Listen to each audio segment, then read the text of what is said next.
আজ আমি তোমাদের জন্য আজকে আরও একটি সুন্দর গল্প শোনাবো। সঙ্গে থেকো, শুনতে থেকো। সুন্দরী নামে একটি মেয়ে ছিল। নামের মতোই তাকে দেখতেও ছিল খুব সুন্দর। তার মা বাবা অসুখে মারা যাওয়ার পর সে একা হয়ে গেল। বন্ধু কেউ ছিল না তার। একদিন মনের দুঃখে সে যখন নদীর পাড়ে বসেছিল, দেখতে পেল একটি শামুক আহত হয়ে পড়ে আছে। সে তখন দৌড়ে গিয়ে শামুকটিকে হাতে তুলে নিল, বাড়ি নিয়ে এলো। তাকে কয়েকদিন সেবা যত্ন করল, কিন্তু শামুকের অবস্থার কোনো উন্নতি হলো না।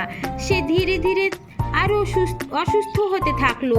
একদিন সকালে শামুকটি বলে উঠল, তুমি আমার প্রকৃত বন্ধু, আমার অনেক সেবা করেছো তুমি।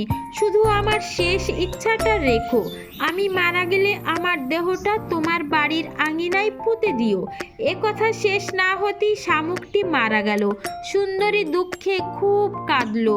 তারপর শামুকের কথা মতো তার মৃতদেহটি বাড়ির সামনের আঙিনায় পুঁতে দিল। কদিন বাদে সুন্দরী যখন ঘুম থেকে সকালে ওঠে, দেখে যেখানে সে মৃতদেহটি পুঁতেছিল সেখানে একটি নারকেল গাছ জন্মেছে। অচিরেই সে গাছ বড় হয়ে উঠল ও সবুজ ডাবে ভরে গেল। সেদিন থেকে ওই ডাব গাছটি সুন্দরীর বন্ধু হয়ে উঠল।